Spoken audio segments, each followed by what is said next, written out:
Hello students, good morning everyone. Class 12 physics unit 5 विद्युत चुम्बकीय तरंगों के अति महत्वपूर्ण प्रश्नों को हम हल करते हैं।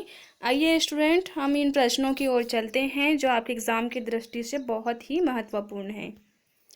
तो स्टूडेंट्स, ये है यूनिट 5 और ये फिजिक्स का सबसे सरल यूनिट है।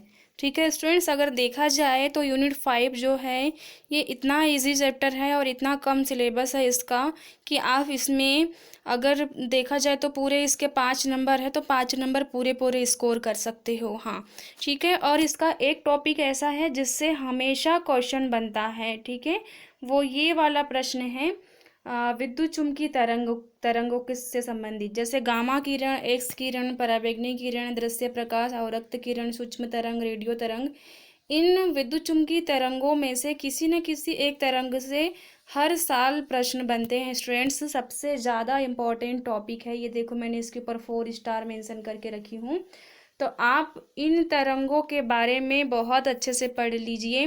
मैंने इसके पहले वाले वीडियो में जब मैं आपको क्वेश्चन बैंक सॉल्व करवा रही थी वहाँ पर मैंने विद्युत चुम्बकीय तरंगों को बहुत ही विस्तार से समझाया है स्टूडेंट्स। तो आप पिछले जो वीडियोस है वो डिस्क्रिप्शन में लिंक डले हुए हैं, वहाँ पर जाके देख सकते हो। ठीक है स्टूडेंट्स, तो आइए अब हम इनके और क्वेश्चंस जो एग्ज़ाम में आने की संभावना है उनको देखते हैं।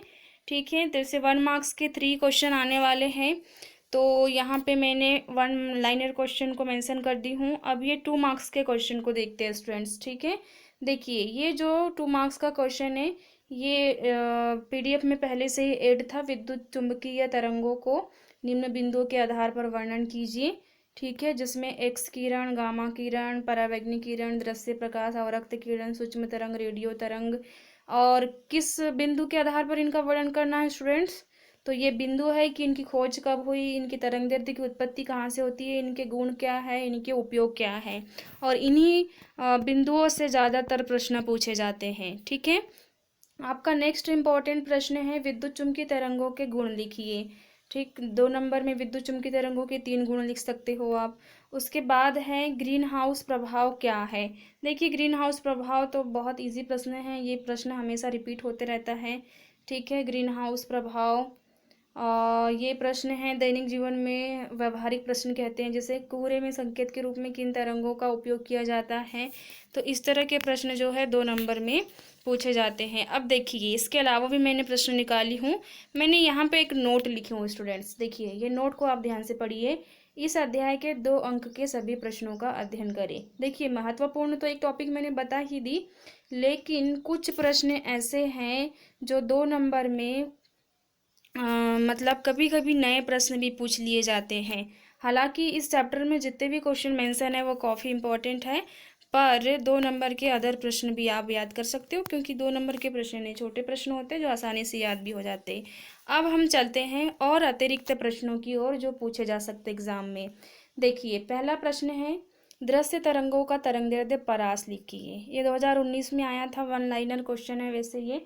ठीक है, हो सकता है इसके साथ जोड़ के उसके उपयोग के बारे में पूछ ले। नेक्स्ट प्रश्न है विद्युत चुम्बकीय वर्णक्रम में उपस्थित रंगों यानी कि तरंगों का बढ़ते तरंगदैर्ध्य के क्रम में लिखिए। मतलब कि सबसे बड़ा पहले सबसे छोटा लिखना है, जैसे गामा सबसे छोटा होता है, फिर एक्स होता है, फिर अल्ट्रावायलेट होता है, फिर विजिबल। मैंने इसका शॉर्ट फॉर्म बताई थी स्टूडेंट्स, आप देख लीजिए। 3 नंबर के प्रश्नों के सॉल्यूशन में देख लीजिए आप यूनिट 5 में, पिछले वीडियोस में जाकर देख सकते हो, मैं लिंक आपको डिस्क्रिप्शन में दे दूंगी। ठीक है, उसके बाद में है प्रश्न नंबर 3 विद्युत चुम्बकीय तरंगों के गुण लिखिए। ठीक है, चौथा प्रश्न है विद्युत चुम्बकीय तरंगों के विभिन्न भागों के आविष्कारक।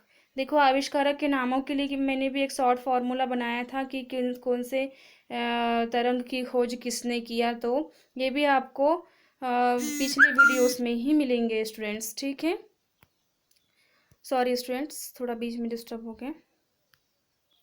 उसके बाद में क्वेश्चन नंबर 5 है विद्युत चुम्बकीय स्पेक्ट्रम के किस भाग की विभेदन क्षमता सर्वाधिक होती है। देखिए सीबीएसई 2010 में पूछा गया क्वेश्चन है। ठीक है, पिछले बार इस यूनिट से क्वेश्चन आया था विस्थापन धारा, ये सीबीएसई में पूछा गया था, इसके पहले एमपी बोर्ड में नहीं पूछा गया था। फिर भी मैंने उसको क्वेश्चन बैंक में मेंशन की थी क्योंकि मुझे लग रहा था वो क्वेश्चन आएगा। इसलिए कभी कभी सीबीएसई के क्वेश्चन भी एमपी बोर्ड यानी कि एनसीईआरटी रिपीट कर देता है। ठीक है, क्वेश्चन नंबर 6 है, पृथ्वी पर जीवन के अस्तित्व के लिए ओजोन परत क्यों आवश्यक है।